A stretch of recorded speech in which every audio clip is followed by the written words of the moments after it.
Ladies and gentlemen, hello there. And there's a lot of music going on. There we go. Hi. My name is Mr. Warren Hayes, and this is the Mr. Warren Hayes Show. I'm very glad that you have decided to pop in on this edition, which is the Raw Recap edition of the March 4 edition of WWE Raw edition. I'll stop saying edition now. Okay. You know, the idea was, repetitiveness sometimes can be funny, and sometimes it can be just annoying. Sometimes. I'm very glad that you guys have decided to tune in. Come over onto youtube.com/Mr. Warren Hayes to watch this live. We've got another fantastic house, a full house of people tonight. Already wondering if we are going to be talking about my nipples this evening. Spoiler alert, no, we will not. We've got Blaine and Mr. Fretz and Jay King, CM Phil, Michael Stepney. We've got the wonderful, extraordinary, out of this world Kristen Ashley from DivaDirt.com. Blaine is here as well. Folks, a lot of people joining live because we do this live every Monday and also every Tuesday night because I do SmackDown Live recaps as well. About a half hour after the show, you just pop in, you enjoy. We got a nice discussions going on. We've got me regaling you with all of these interesting factoids and knowledges that I have. Plus it's just fun. So, you always feel free to do that. I mean, because maybe you're watching this on your own spare time, and that's fine. I really appreciate that.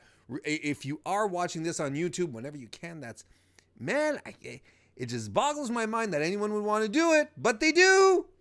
And I appreciate it. I really do. And another way for me that you can show appreciation is to like the video, give it a thumbs up, tweet it out there into the universes. That's also super kind. And maybe you're actually watching this.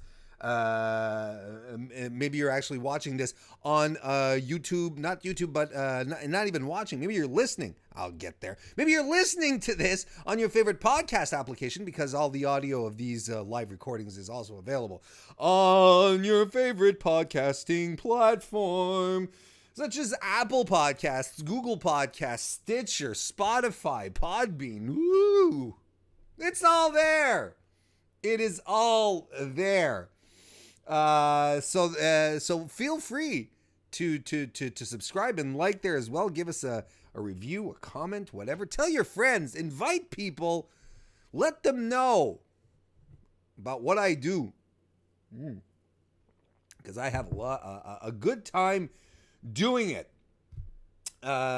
Speaking of which, speaking of things I like to do, I have fun doing. Tomorrow night is Tuesday, so just like tonight, going to be doing my 205. Not my 205. I'm skipping ahead here. Going to be doing my SmackDown Live recap show. That's going to be 10:30 p.m. Eastern Standard Time. So you just drop back over here on youtube.com/Mr. Warren Hayes to watch it live, or then just wait for it to pop up on demand wherever you prefer. And then Wednesday, I'm going to be doing my 205 Live NXT recap, NXT UK recap show. I don't do two NXT recaps for the same show. 205 Live NXT UK recap show. That's what I'll be doing on Wednesday over at FightfulSelect.com, the premium service of Fightful.com. Premier, quality, tip-top notch combat sports news website. Fightful Select is the premium service where you can support all the good work that Sean does, the entire staff at Fightful.com by subscribing, and then you get a whole bunch of extra content that does not end up on the free site. You get my podcast, you get retro reviews that Sean and I do, you get Steven Jensen, who does the Fightful Weekender, where he reviews and talks about non-WWE programming. Sean does the Fightful Weekly, which is the Fightful Report, which is the like the mothership, I guess you'd say, of the Fightful Select service. So go check that out. Lots of great stuff, and Sean's been dropping all sorts of exclusive and preview news, or maybe like not preview. What's the word I'm looking for? News that you get beforehand. Before it actually is launched into the universe. He posts a lot of stuff there. He's been doing a lot of work there. So that is fantastic. Then on Thursday, it's a pay-per-view week, correct? We've got Fastlane coming up over this Sunday. So on Thursday, I'm going to be joined by moderator extraordinaire and good chum, JPQ, also known as Big Paws on a Pup over on Twitter, who also has his own podcast called No Particular Angle. He's going to be joining me right here on youtube.com/Mr. Warren Hayes for the Fastlane Prediction Show. Yeah, that's going to be amazing. I'm looking forward to it. It's going to be a lot of fun. So be sure to join me. Be sure to come over and join us on Thursday for that. So I'm looking forward to that. John's a great guy. I'll tell you how great a guy he is. He carried Anthony Suter and I, mostly Anthony, if we're being frank, from this Sunday. We joined, we being John and I, we joined Anthony on the Smart to Death YouTube channel, youtube.com/Smart2Death, to do a New Japan Cup bracketeering special, bracketology, bracketolutions. We did a lot of that, talking about basically booking the entire New Japan Cup. That was a lot of fun, and that's amazing. That is amazing. You should go check that out over on Smart to Death, youtube.com/Smart to Death. It was a fun show, and we're going to be revisiting our brackets as the actual New Japan Cup goes along. We're going to be doing extra shows so that we can, put our brackets up to date and then continue trying to find some sense in as things start going forward. It was a lot of fun. And I'm really looking forward to having John solo, mano a mano, here on the show, and that'll be this Thursday. That'll be fantastic again. And apparently, I've been re-invited to the Division podcast, Fightful's women's wrestling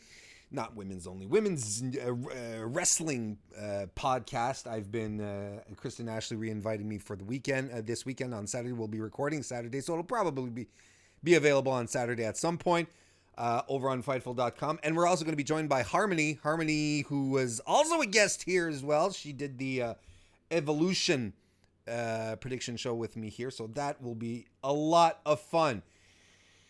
We got Robert, who's jumped into the chat. Anthony, how you doing? No, Anthony, it is not wine. It is not wine that I'm drinking. I can't stress this enough. I do not drink alcohol while I do the show, because then it would be a complete and utter mess.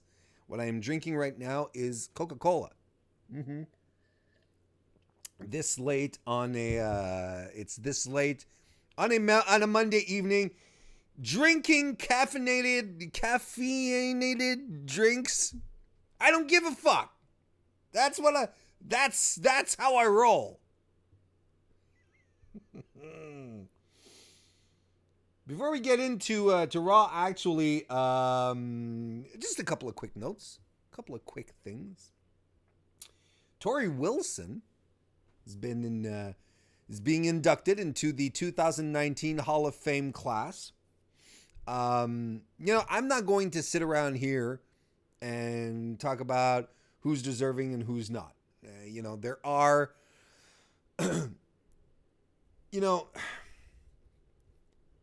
as important a personality she was to WWE, charming personality, fantastic at what she did. You can't, you have to have a certain amount of just clear-headedness, clarity, and say, well, she's not getting in because of her in-ring work. And that's fine. And, whatever she does, if she does, well, not if she does, but, now that she's going in, it's fine. It's fine. I mean, she was a very important part of the WWE product at the time. You know, it was a big deal. She dated Billy Kidman. That's not why. That's dumb. It just always boggles my imagination. You know, that Billy Kidman and Tori Wilson were once a thing. And I mean, you know, it's the Hall of Fame, folks. It's the WWE Hall of Fame. You know, it's Vince who decides who goes in and not or not. It's not as if there was, like, you know, ballots being sent out with journalists, you know, voting, nominating, and then voting. It's just Vince. You know. So yes, you know, we could sit around and argue if she's worthy or not. We could also sit around and, you know, come up with lists of women who aren't already in the Hall of Fame and should probably get in there before she does. Molly Holly. But, you know, good on her. Good for her, because she did work really hard for WWE. She was an integral part. I'll say it again. She was an integral part of the product back when she was in her prime. And man, I mean, she's reinvented herself since then. She's carried a business sense with her today. She still looks in incredible shape. Can even argue she looks in better shape now than she did back then. Not that she didn't look good back then. Now she even looks healthier. So, you know, I think this is, good for her. It's just the WWE Hall of Fame, ultimately. And China's still getting in. So, ultimately, I'm happy for her. It's fine. It's absolutely fine. We also got some news, and I tweeted it out this evening, that at a SmackDown Live event tonight, Asuka was apparently dropped on her head in a match against Mandy Rose at a live event, and trainers came in to check on her, and they called they brought an end to the match as well. But apparently she's fine now. She tweeted out that she was okay. Apparently, you know, the trainers were sent in and this was precautionary, that they ended the match. But Asuka tweeted out that she was okay. Now, a lot of people, you know, Sean reported it, Diva Dirt reported it. There's a bunch of people, you know, this started making the rounds. So of course, you know what started to happen, right? Fuck Mandy Rose. Get her out of the ring, send her back, fire her ass. We don't know what happened. We don't know. Maybe Asuka didn't take the bump break. And I feel like we always miss the big picture here. Now, thankfully, Asuka seems to be okay. All right, we're gonna keep our fingers crossed. Asuka is indeed okay, but we're make sure that she's okay and that you know everything will go forward. But the one thing I find that we always seem to miss in these circumstances, that's always a perfect occasion to discuss, is not who is or not talented and who's a danger in the ring. It's the schedule that these wrestlers put themselves through. WWE has a crazy amount of shows in a week where these wrestlers go out, and yes, you know, it's a live show, so they don't go out all out and do crazy shit. But despite that, an accident can happen. Apparently one happened tonight. Hopefully it's not too severe. But how messed up would that be for Asuka to end up missing WrestleMania because she got injured on a house shows that don't even do that much business anymore, that are turning into blips on WWE's overall revenue. It's a revenue stream that is not making money. Average ticket prices are down. People want to see the TV tapings, not as much the live shows. Yes, I get it. Oh, the wrestlers enjoy it more because they get to interact with the audience more. They can be more goofy because the cameras aren't around. I understand all that. That's not the point. The point is that you're putting them out on the road again, an extra night, 2 extra nights in a week, for them to go out and do shit instead of just giving them a bit of time off, rest their body, rehab their injuries so that they can come back stronger. We discussed, when I say we, I mean myself and JPQ again. I kind of feel like he's my boyfriend these days. I've been talking so much about him. JPQ and I talked about this not that long ago on the Omega Luke podcast, where that was the topic, talking about seasons, or alleviating WWE wrestler schedules a bit. This is for this exact reason here, and we're going to turn the blame on the wrestlers, saying, "Oh, they didn't watch themselves. They're pushing themselves too hard." We're expecting wrestlers these days to work on higher levels than they did back in the 80s. Where in the 80s, it was when kayfabe was very much still alive. Well, it had to look, everything they did had to look, had to feel more real. Now today, it's much more athletic. It's faster, acrobatic, call it what you will. The moves are different because this is what we expect from our wrestlers now. They need time. They need time off. They need time to relax. And the more you expose them in matches, you always run the risk of them getting hurt, no matter how professional they are or not. It's just that simple. At some point, it's laws of averages, man. People are going to get hurt on live shows just because you're not giving wrestlers time just to rest their body. Anyway, I just wanted to put that out there. Asuka's okay. So if I hear anyone talking about, Mandy Rose's shit, or that's what I'm going to answer. We're going to talk about schedules instead. There's a lot of blame we put on wrestlers when in fact, management, these are managerial decisions. They're business decisions. I'm going to let it go because I feel I could talk about it some more. But we got to talk about Raw. We're going to start by talking about Roman Reigns, who came to the ring again tonight. Yes, another good pop. Another good pop from the audience, the Philadelphia audience, too. Popping for Roman Reigns. He has a microphone and he says, "Last week was the comeback. This week in Philly, we take back our yard."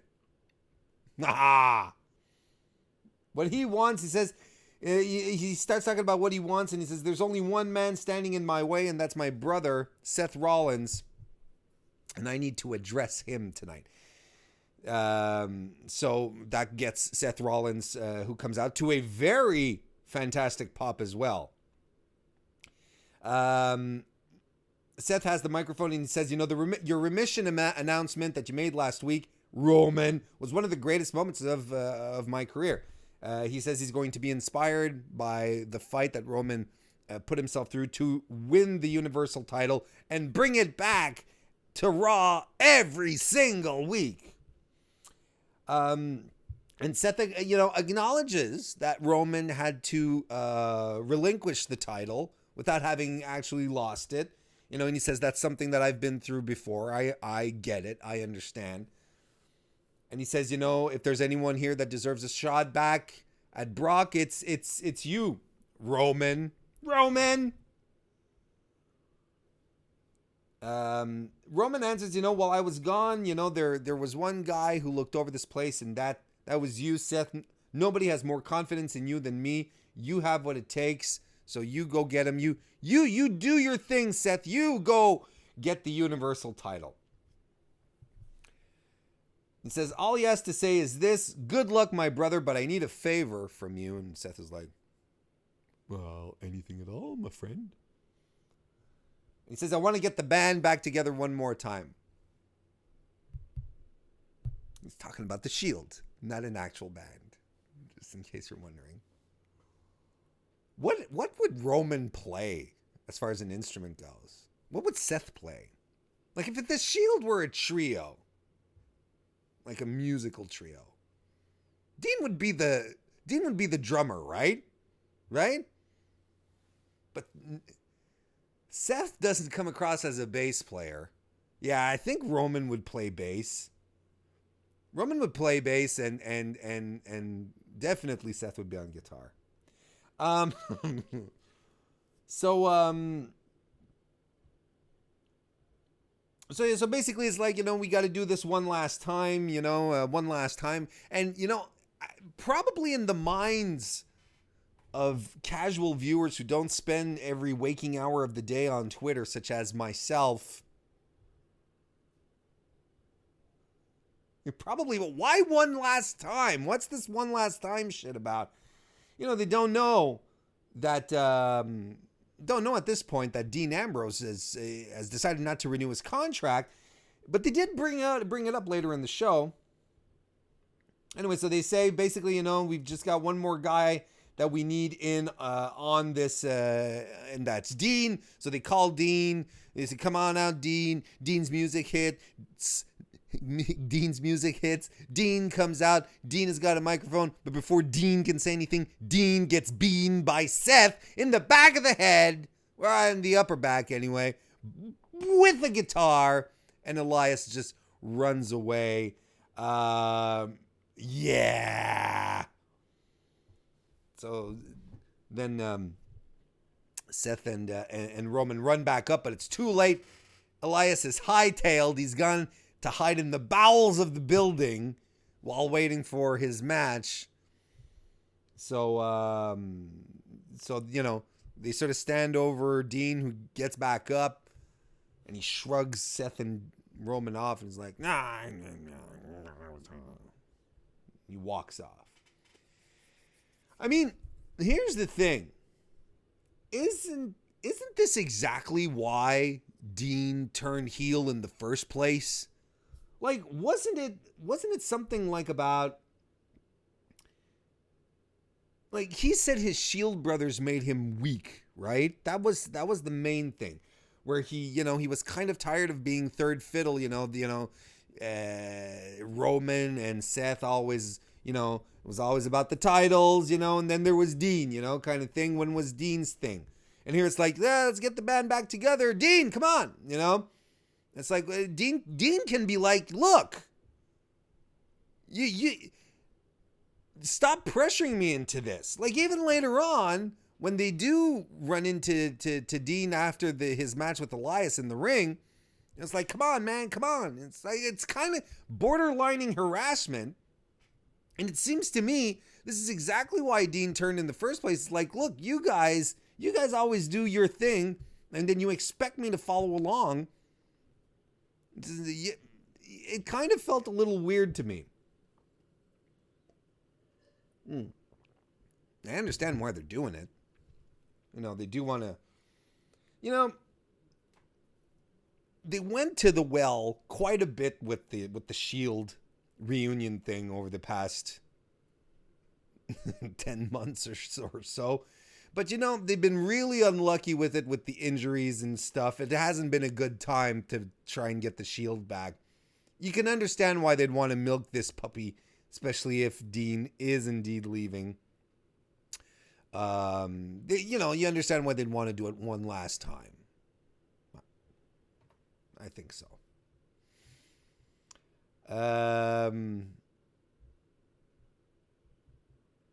Yeah, there we go. Backstage, we have Drew McIntyre, Baron Corbin, and Bobby Lashley, who are all backstage. They're chuckling because they're heels. Drew says that he broke the Shield months ago. 3 pathetic individuals living in the past. I still got to work on my Scottish accent.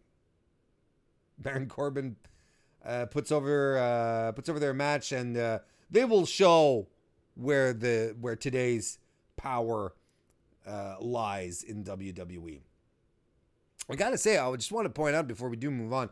I think it bears mention how nice and loose Roman was on the microphone.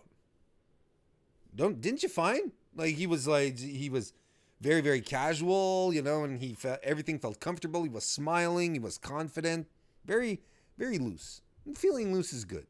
It's a good feeling to feel loose. All right, so then we got our first match of the night, which was Finn Balor, Kurt Angle, and Braun Strowman versus Baron Corbin, Drew McIntyre, and Bobby Lashley. Nothing we've never seen before, but you know what? I thought this match clicked, and it clicked a lot for me because I felt like Braun was motivated. He was animated. He had a fire. He had a fire in everything he did. He was super explosive against Corbin starting off. Runs him down with the running shoulder tackle on the outside. Then he meets Drew in the ring, and god damn, he palms him right in the face. He tags Finn in, but Drew gets in control. Balor fights back, tosses Lashley and Corbin to the outside. Tope con hilo on both guys. Tope con hilo on both guys, but Drew gets thrown out. Finn goes for a dive on Drew, but he gets tripped up by Lio Rush, who's on the outside. Back from commercial, Balor eats a deep 6 by Corbin, but kicks out at 2. Finn tries to slingshot over the top rope, but Corbin just decks him, and he falls on the apron. Brainbuster by Drew on Finn. He covers him, but only gets 2. Finn finally fights back and tags Angle in, who gets 2 German suplexes on Drew. Drew tries to fight out of the third one, but eventually Kurt Angle gets the third. He gets Drew into an ankle lock. Lashley comes in and eats a German of his own. But as Kurt gets back up, he eats a headbutt by Drew McIntyre, and that gets him back in control. As we come back from another commercial, Baron Corbin has Angle in a chin lock. He tries to get Corbin into an ankle lock, but instead, Kurt Angle gets tossed out, and that allows Braun to run in and takes everyone out. Running power slam by Braun on Baron Corbin, followed by the coup de grace from Finn. He covers him, but Leo interrupts the count, and Finn is not happy. He goes after him. Finn goes after Leo, but Finn gets picked up by Bobby Lashley and posts him on the outside. That allows Braun Strowman just enough time to start running around the ring to shoulder tackle Lashley, who dodges at the very last moment, and Braun destroys Lio Rush right into the barricade that collapses into the timekeeper area. Lio Rush is dead. He's dead. No more Lio Rush. Ooh.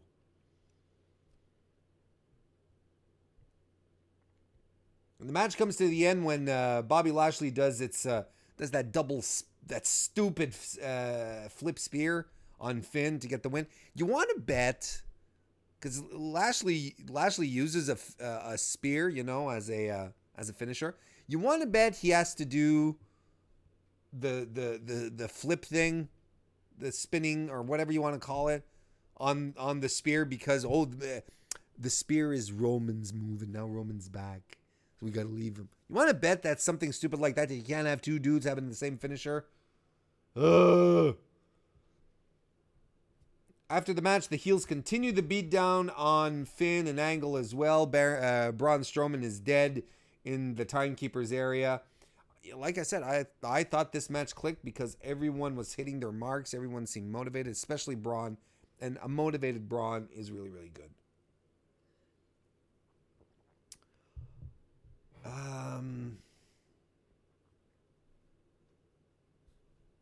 There we go. All right. Blaine says, I still want a Lio Rush face turn. Do we? Okay.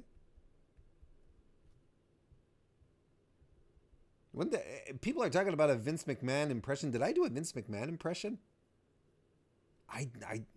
if I did, it was completely involuntary. Maybe it's becoming second nature. Now we get this terrible segment where there were cameras in the men's locker room earlier in the day capturing footage of some of the Raw tag teams talking shit on Heavy Machinery, saying that we're sick and tired of all the NXT. This was bad. This was bad because it was really written. This was really written as if a 12-year-old did it. First of all, you have the Ascension saying, we're sick and tired of all these NXT call-ups getting opportunities before us. This coming from the Ascension, right? And they're saying this to the B Team, former Raw tag team champions. You shouldn't be talking to these guys about not getting opportunities. Victor. No, this wasn't Victor.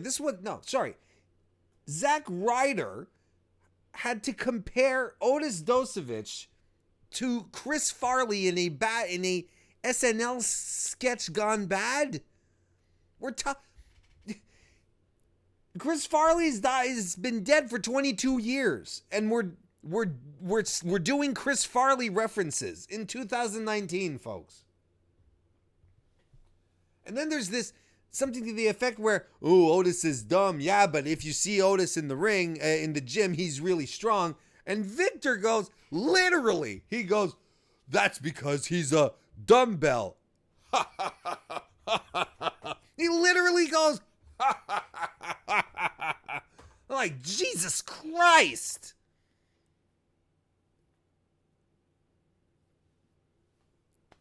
Then we cut back to Heavy Machinery, and Otis says it hurts his feelings, and then Tucker, it's written Tucky on his jacket. Otis has his name, Otis, and Tucker Knight has Tucky, Tucky, Tucky. Tucky says he's gonna go see the McMahons and fix this. Tucky. Jesus Christ. This was all bad. It was all horrible. This was really, really bad. The only good line was when Kurt Hawkins was saying, I don't mind all these new guys because then maybe I'll actually get a chance at winning a match. That's the only thing where I'm like, And someone said on Twitter, Vince McMahon probably found this funny. What? There was nothing funny about this. There was no humor here. There was no comedy. There was no zingy zings. Ugh. Anthony says, I left to talk to my dad, came back to a belly laugh. I knew it was the Ascension joke. It's not even a joke. It's not even... Jeez. CM Phil says, turning the tag division into gossiping bullies ain't it. Ain't that the truth? Sheesh. All right, anyway. Next we had a match. We had another match. Natalya versus Ruby Riott. Not much going on here. I mean, this I think is what you call a glorified squash. It was a quick match. There wasn't much to it. The ending came here. The ending came when Natalya went for the sharpshooter. Ruby can't reach the ropes, but she manages to power or reverse out of the sharpshooter and rolls Natalya up into a pin, who then goes back around and reverses Ruby into a pin and actually gets the win. So then Lacey Evans comes out as Natalya is going back to do her walk. And did you notice that, like, I'm sure you all noticed, but again, let's point this out.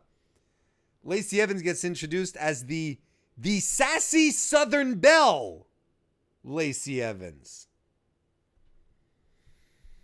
Oh my God.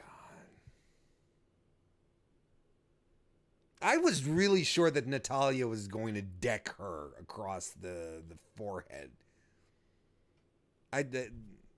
But still nothing. There's still... What are they doing? I don't understand. The sassy Southern Belle. Ugh.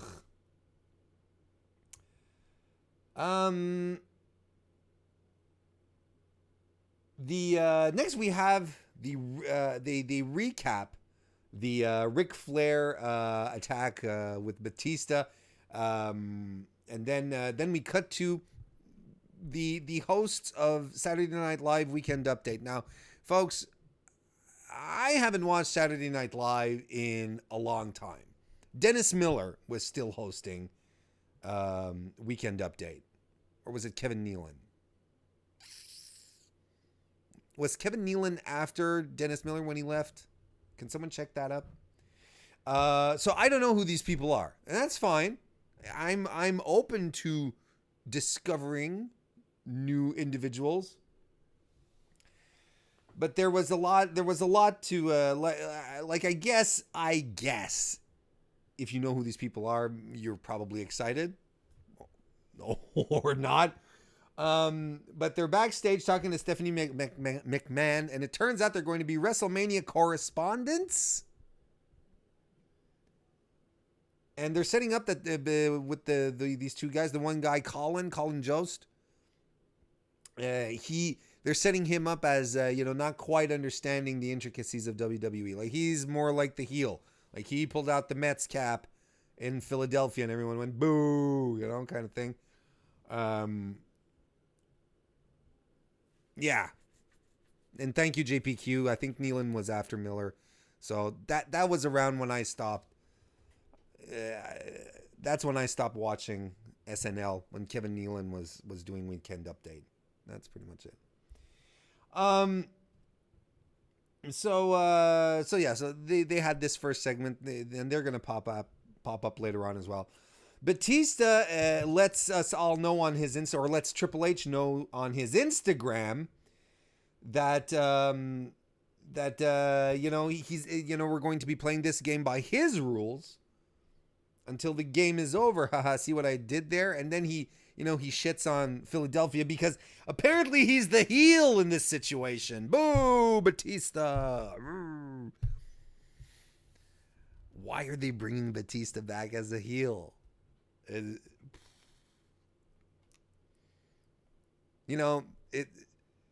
No one's going to... I'm excited to see Batista back for a match against Triple H, and I hope he kicks the shit out of Triple H. I really do. He's not a heel in my book.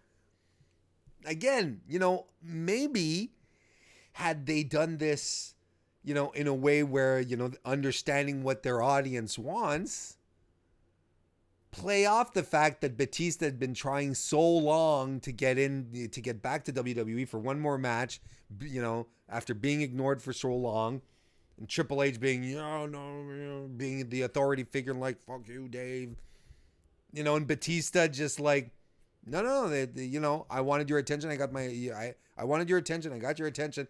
Now here they're playing the sympathetic card with Triple H. And I saw someone in the chat a little earlier on saying Triple H tonight showed the entire roster how to cut a promo. I'm going to say one thing. Triple H in his retirement has become a far superior promo than in his heyday. Because he has done... he's finished doing these promos where he would always end, every sentence. He doesn't do those anymore. And he does speak much more earnestly than he did back in the day. Everything feels much more legit. He's a much better promo now than back when he was wrestling. Now, did Triple H? So on that front, did if the comment was around Triple H showing how to work your delivery, how to put emotion into what you're doing, for sure, for sure. Dredging up Batista's past, saying Dave, this isn't the first time that you've hightailed and quit. When you don't get what you want, you. He didn't exactly make those noises exactly, precise noises, but some sound did come out of his mouth. So chat's making me laugh right now. Sorry about that. So basically, so dredging up these real situations, I'm okay with that. I have to say, I'm not really keen with, all this veil peeking. I just did that on street. Like,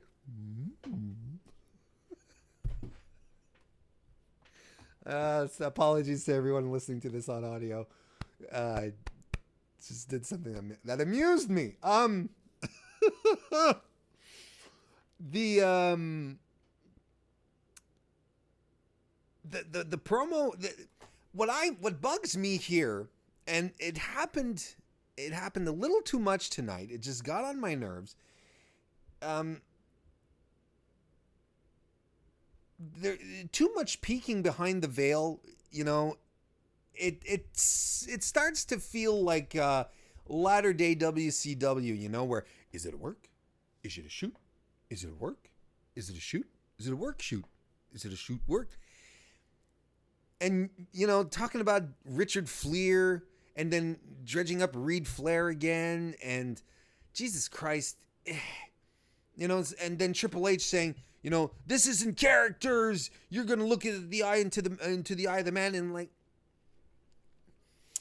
it's not why I watch wrestling. And even if you're telling me, Triple H, that you're mad at David Batista, I know you're not for real. I know. It just bugs me. I don't need this much fourth wall breaking. It starts to it feels a little desperate to me. I did like the emotion that Triple H put into this, and you could feel, Triple H, he's a big softy. Like when he talks about NXT and how proud he is of his boys and girls, and he gets all misty-eyed. Now he's talking about when Ric Flair was in a coma and waiting, always his heart skipping a beat when his phone would ring, thinking that it was someone that was going to tell him that Rick passed away, and he got all choked up. So that was a caricature, but he did. For him it was very sincere, and I appreciate that. I think that it makes for a compelling character when a character is able to show off some vulnerability. It makes that person feel more relatable, more human. But it's a character, Triple H. Even though you tell us, no, Dave, this isn't about characters. It's about you and I. It's about people being men. No, it's not. It's not, and yeah, it just rubbed me the wrong way. It just rubbed me the wrong way. But I mean, the quality of the promo itself, there's nothing, there was absolutely nothing wrong with it. It was really good. It was perfect. Let's see what chat is talking about here.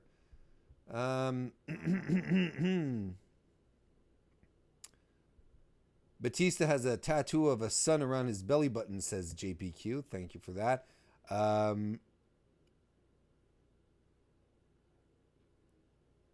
Anthony says, reality error, Warren, get with it. No. CM Phil says, I just found it hard to buy into Trips taking the moral high ground when he has been a dirty heel for most of his career. Yeah. But I mean, his character has changed tremendously, over the past couple of years. Ever since the real authority has dissipated, where he's being presented much more as the good guy in the company, the savior, Vince being the evil decision maker, and Triple H being the guy that does everything right. So yeah. JPQ asks, if you kayfabe, does it make it a shoot? And Kristen says, Warren is just a kid at heart. Keep kayfabe alive for the children. And it's still real to me. With friends like those. They recap then... They recap Ronda abdicating the title, and Stephanie McMahon is backstage with Charlotte. Stephanie McMahon is backstage saying that Charlotte thinking that she's going to be coronated, just be handed the title, is presumptuous, and calls it blasphemy. WWE is going to do what's best for business and drop all the charges against Becky Lynch and lift the suspension. But Becky is here to sign a hold harmless agreement. Because they're going to set up Jesus, right? I think we're going to talk about the entire women's segment from this point on because okay. Stephanie basically says backstage that at Fastlane, she's setting up a match, Charlotte versus Becky, for the Raw Women's title, okay? Winner wins the title, of course, but Becky has to sign what's referred to as a hold harmless agreement, which basically absolves WWE of any legal action should she aggravate her injuries right now, her current injuries. Basically to say, well, you're not clear to wrestle, Becky, but if you sign this, you can wrestle, but we abdicate all responsibility in this situation. All right, so I think we're just going to move on to the main event segment since we're talking about this.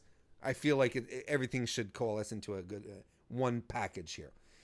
So we get to the main event. Charlotte comes out. She's ready. She's ready to get her to get this thing going, right? Becky comes out. Huge reaction, of course. And Charlotte gets a great heel reaction as well. Don't get me wrong.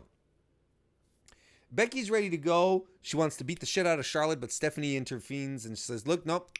You have to sign these papers first, me bucko." And then as she signs the papers and they're getting excited in the ring, they want to get this going, Ronda Rousey arrives at the building and she walks in. It takes her all the time she came in so far, so deep in the building that it took the entirety of a commercial for her to come in and hit the ring. I'm just throwing that out there. She was like came in through the southwestern entrance, which was super convoluted because she had to go through like the kitchen to get to like the actual locker room and then enter Gorilla.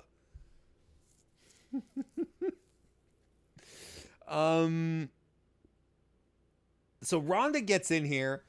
What? Yeah, Bob Ruski and I think we're pretty much on the same page. It's kind of weird. So basically, Ronda hits the ring. She grabs a microphone. She says, "Steph, what are you doing?" She says, "I didn't vacate anything. I wanted you to include Becky, not exclude me. Give me my title back." And Stephanie McMahon goes, "Hey." Basically just hands it back. And then Ronda goes on a tirade where she's like, "You can't fire me. You value your wallet over your pride." And then she she shits on Stephanie McMahon. She says that, I don't need this job. I don't need this job. I don't care about this business. I've done everything to entertain you. Now she's talking about the people. Yes, she cut a soft core You People promo, folks. Says, I've done everything to entertain you. I'm done being your dancing monkey. Damn your fantasies. Damn the man. Screw the woo. And no more Mrs. Nice Bitch. Then she attacks Charlotte, knocks her out of the ring, and goes to beat the shit out of Becky Lynch. And have you ever seen a strikiest palm strike than the one that she just clocked Becky across the face with? She slaps her across the face, and she just proceeds to beat her up. Ronda can't do, not Ronda, but Becky can't do anything. So, and what I really liked the most about this angle here was how Charlotte was on the outside of the ring, and she was like, "Nope, I'm okay with this. She's like just standing around. I'm not getting involved. You just go ahead, Ronda. You just beat the shit out of this one." And it was really strange. This whole thing was really strange. So Becky is reduced to a mess. Ronda Rousey stands above her with her foot up against her face. I'm pretty sure after the last week on Twitter, Ronda felt really good about that. And that's how this the show ended. And this is where this angle is headed. All right. Okay.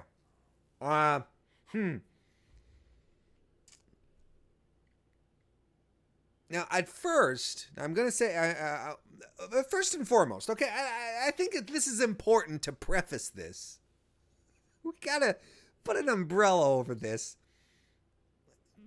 Despite what I feel about how this angle is going and how they're handling people in this angle, the women are, again, closing out Raw in a main event position. Where the most compelling story in WWE, the most entertaining, or at least was until recently, the most entertaining angle, maybe exaggerating, the most entertaining things that they're doing are all involving the women, and no one is like, oh, for the first time ever, or ooh, the women are in the main event. It feels natural and it feels normal because everything that has to do with Becky and Charlotte and Ronda is so high level. It's high level shit. I think we still have to maintain perspective. We still have to maintain perspective that, look, the women are closing out Raw.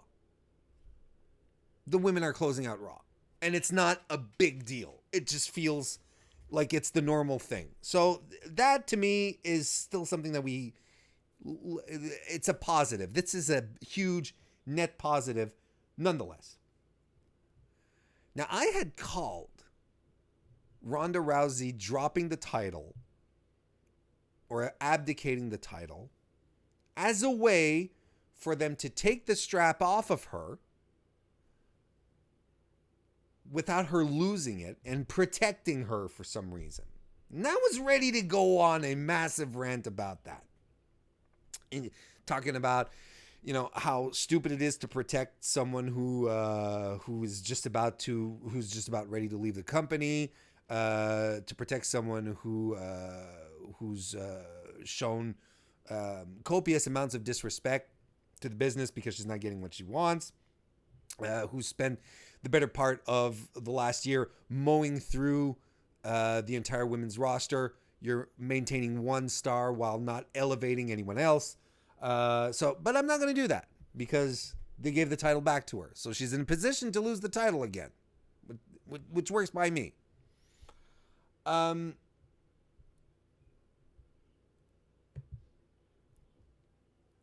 what is this angle anymore? I don't understand what this angle is anymore. And right now, I feel like they're pulling a they're pulling a Roman Reigns with us on Ronda Rousey.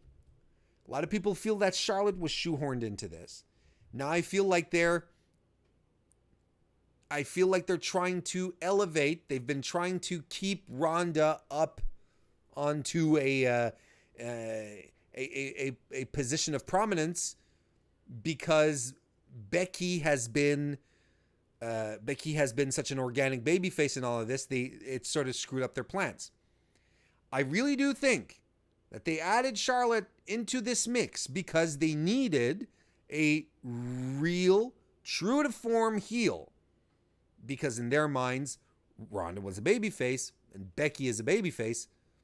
So they needed to have Charlotte in there to even things out.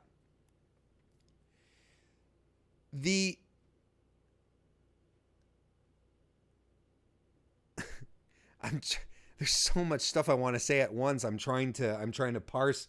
I'm trying to compartmentalize so that it just doesn't sound like a big blurb of blah. Becky Lynch won the Royal Rumble. She decided to go after Ronda Rousey in a situation which made sense because they had set that up at Survivor Series where Becky had attacked Ronda on Raw by surprise, brought the women over to build up to the Survivor Series match. So that was the ignition for their feud.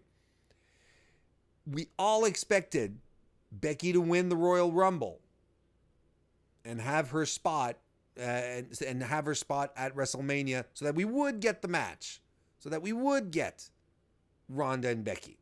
Like I said, they added Charlotte in there because I feel like they needed to create some heat. They needed someone to counteract the baby faces. Whatever. That's why she was thrown in there. And I have said, and a lot of us have been discussing Ronda Rousey. We even did a full surprise stream on this last Thursday, as you can check out on youtube.com/Mr. Warren Hayes. Talked about Ronda Rousey for about 45-50 minutes. Whole bunch of people joined us. Anthony Suter, JPQ, Joe Soriano, Kristen Ashley. A whole bunch of people jumped in to give their thoughts.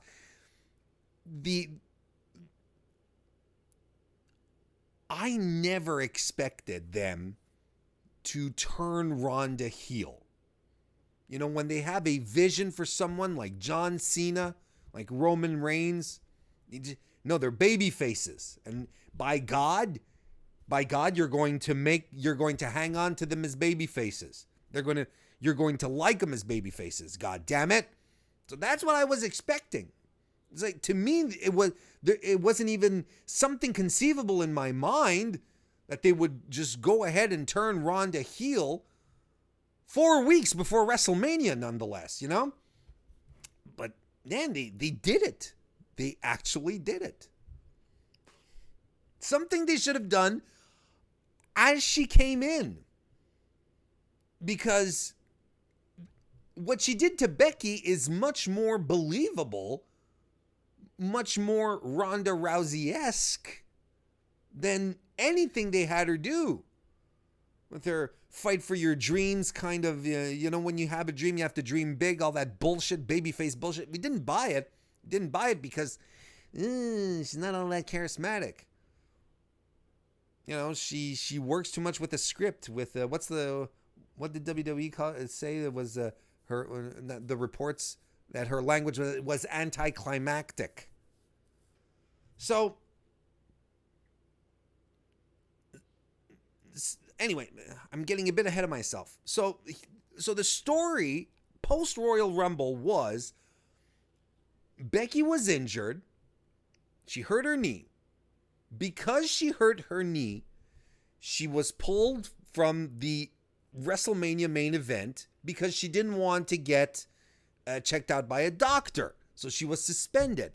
Yet she'd still come to the ring to beat up Charlotte, to beat up Ronda, because she's mad as hell and then she got arrested. They were obviously going down the path of her being the underdog, this scrappy, I'll do it my own way thing. Yes, drawing comparisons to Stone Cold Steve Austin. But they never went full Stone Cold with her, because Stone Cold would have run in and beat up everyone, stunnered all of the security and the McMahons, and he wouldn't have given a shit. So they didn't go full on like that, as a lot of people have compared, have said, oh, they're doing Stone Cold with Becky. No, they're not.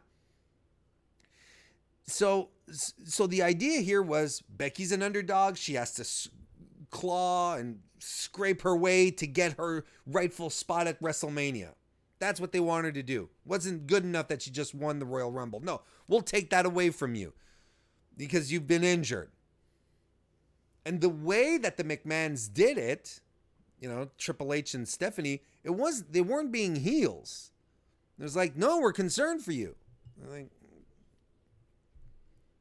you're kind of right. But then when Vince added Charlotte in there and said Charlotte is going to replace you, Becky, then we're like, oh no, fuck you. Fuck y'all. This is awful.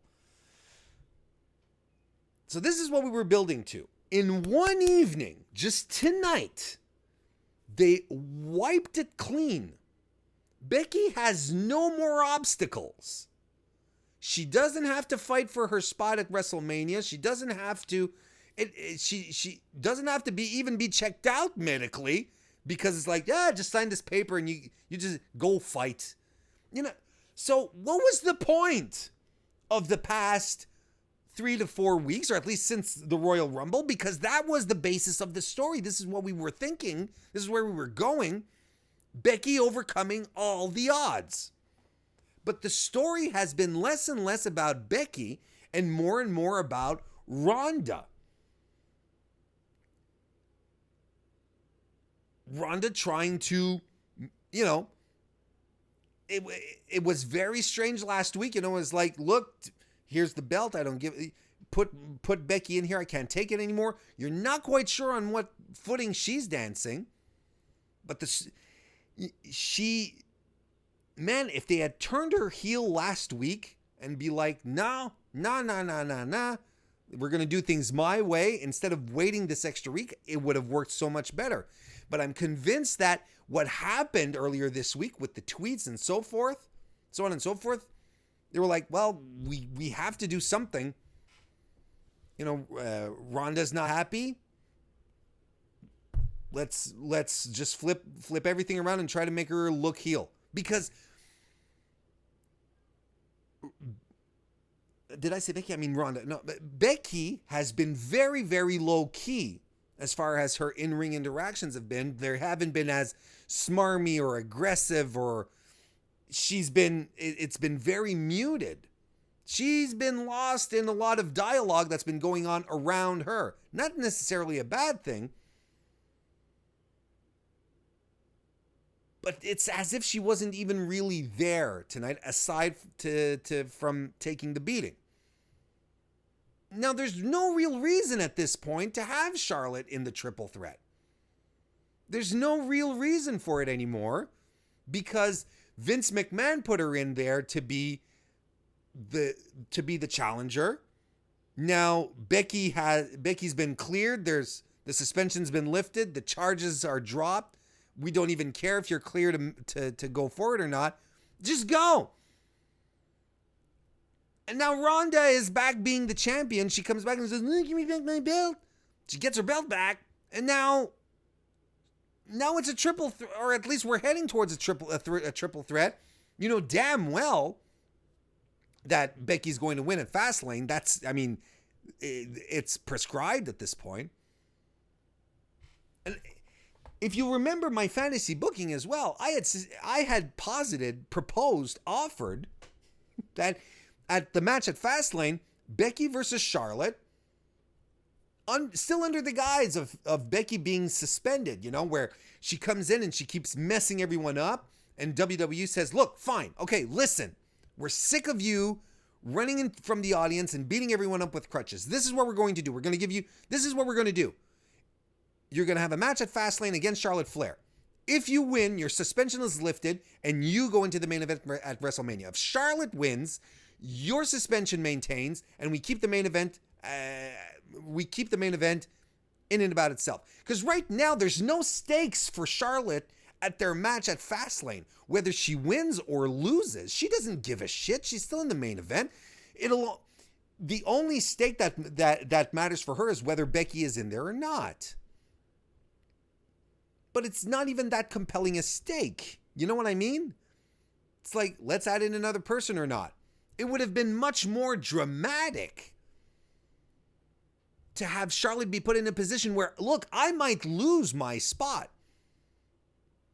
Creates an entirely new dimension. Right now, Charlotte doesn't have all that much to lose, except, well, there's going to be another person in my match. Becky has everything to win. I really feel like this past week, with everything that happened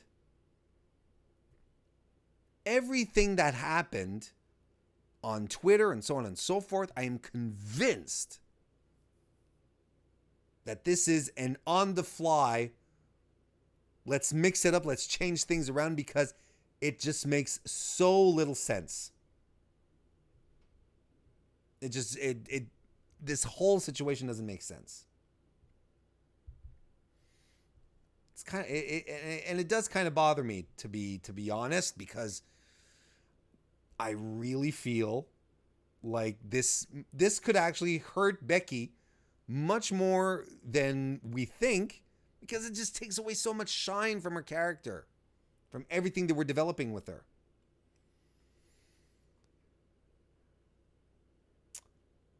Let me go see what y'all chat is talking about here, because I haven't been paying too much attention. I apologize. I really love you guys. CCM Phil agrees with me. I honestly think the decision to turn Ronda happened within the last 48 hours. I do so as well. Blaine says, all I'm saying is just give us two badasses kicking the shit out of each other. 2 shades of gray characters. And I'm okay with that. I am 100% okay with that. Jamie Tanak, hey. Hi, Jamie. I know she's destroyed Charlotte for almost a year now, so it doesn't feel like it, but she still has to get past Charlotte to get to Mania. And okay, absolutely. And on that level, you know, it makes sense for her to have to face Charlotte again. Their stories have been so intrinsically meshed over the past year, or at least 9 months. You know, it's a continuation of their story, right? But then again, you know, long form stories like that, kind of like what they do in New Japan, those actually need long-term booking, which is something that WWE is completely unable to do. I really do feel like this is something that is very, very last minute. What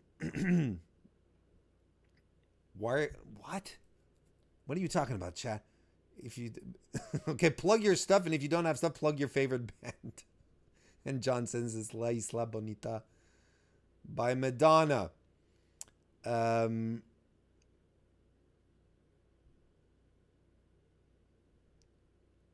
Anthony says it could be worse, could be Women of Honor, that dumpster fire of booking. I've heard that it's not all that fantastic. But then again, Madison Rayne left, so that's a net improvement right there. So there we go.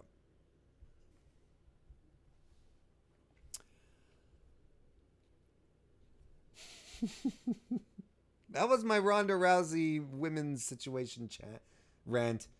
I'm afraid that they're messing it up. I really do. I really, really do.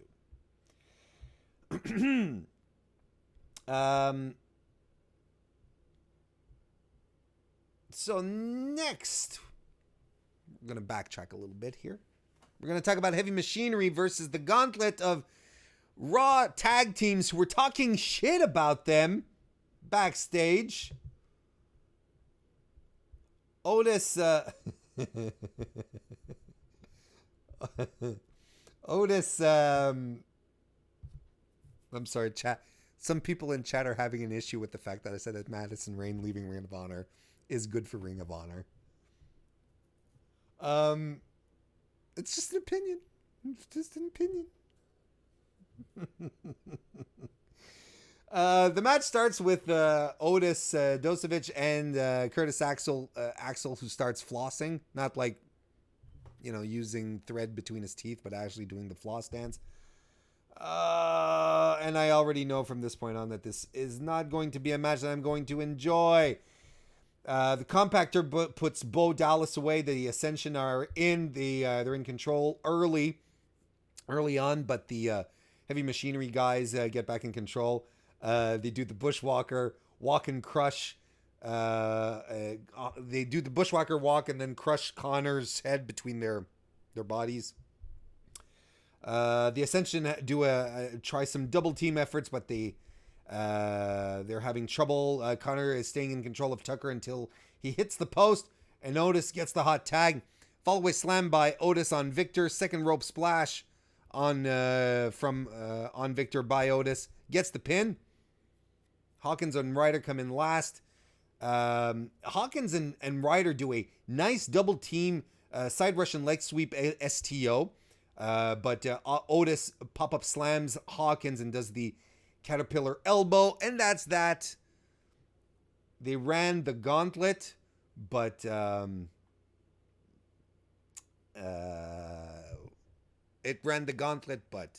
we still managed to put Heavy Machinery over, I guess. It was just weird. There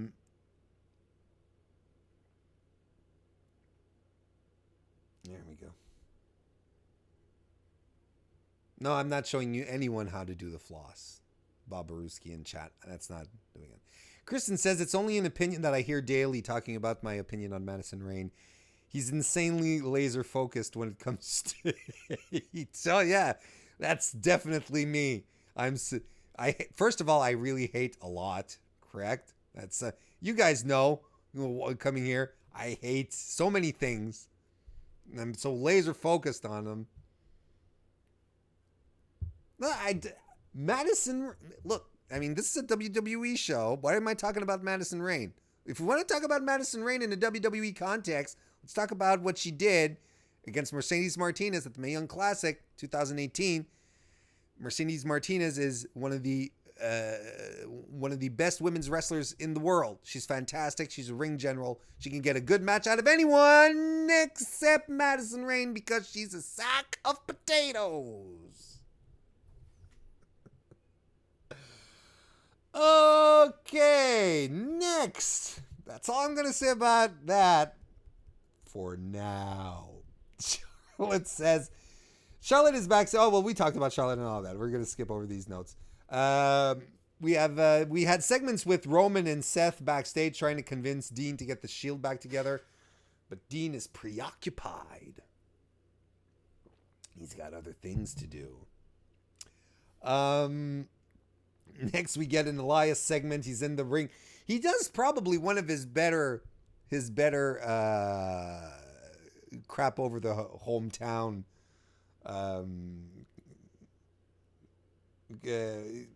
Probably one of his better songs. His Philadelphia song tonight was really funny.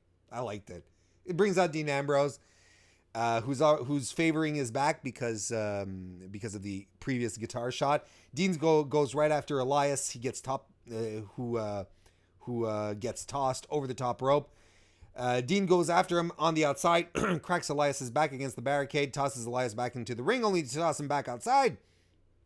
And then we go to commercial. Back from commercial, Elias is rope walking. He's doing some Undertaker old school. Mule kicks Dean. Dean falls to the outside. Elias slingshots him over the rope, but Dean misses. He hits the floor, and Dean runs back into the ring. Dean runs back into the ring and dives onto Elias. Dean with some clotheslines. Elias rushes Dean into the corner and clubs him down. A drift away is reversed into a pin by Ambrose, who only gets 2. Reverse neck breaker by Dean follows. Dean tries to climb up top, but his back hurts.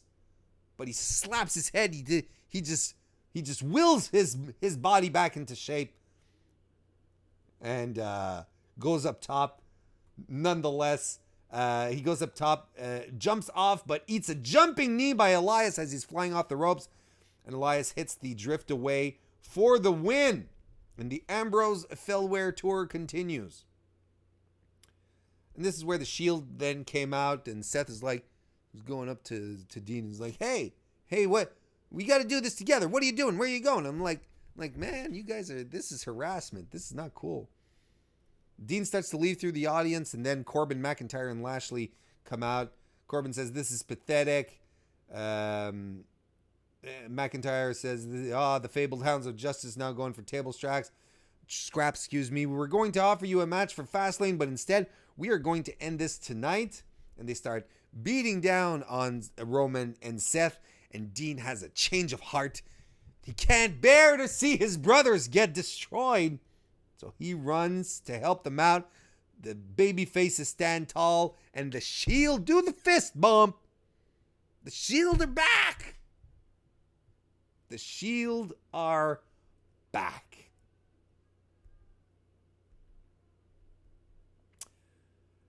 Next, we have Sasha Banks versus Tamina.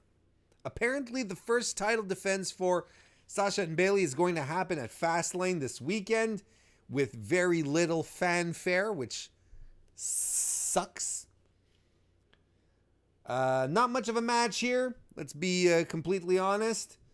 There's a moment where Sasha hits the side Russian leg sweep into the bank statement, and Nia Jax, who's on the outside, drags Tamina out, and the ref doesn't call it. He doesn't see it. Jesus. Terrible officiating by WWE. The match comes to an end when after Tamina and Sasha brawl a little bit on the outside. Tamina goes back into the ring. Sasha goes back in, but Nia Jax holds her leg, which allows Tamina to recuperate long enough and super kick Sasha. And that's that. She gets the pin.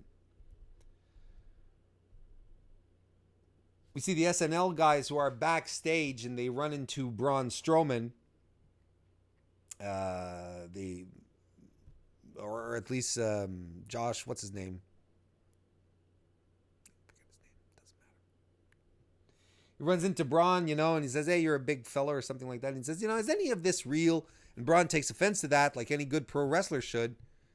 And he lifts him up and props him up against the wall, and he starts choking him. He chokes him for like 6 hours, or at least the entirety of the commercial. He's been choking him out. I'm no medical expert. I don't have a degree in medicine. But it seems to me, if you're choking someone for 3 minutes, if that guy's not dead, well, he's in brain damage territory, right? So,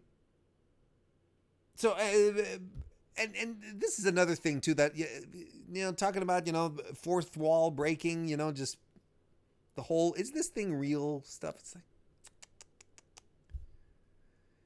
we should all be beyond this anyway, But then again, I do know that, even as wrestling fans, sometimes, we do get, you guys know this is fake, I get that, but that's the thing. It's like, no one asks, is all this real? It's more like, this is fake.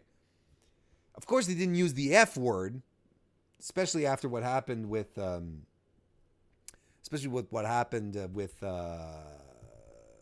what's her face earlier this week, Ronda. But yeah. And the way the segment ended, right, with the two guys, with the SNL guys, was like Braun saying, "I'll see you guys at WrestleMania." He's going to be at WrestleMania. I'm like, okay. This is what they're preparing for Braun. This is what they have ready for Braun Strowman at WrestleMania, folks. Another WrestleMania moment where he's gonna power slam the SNL guys or something like that. Ugh.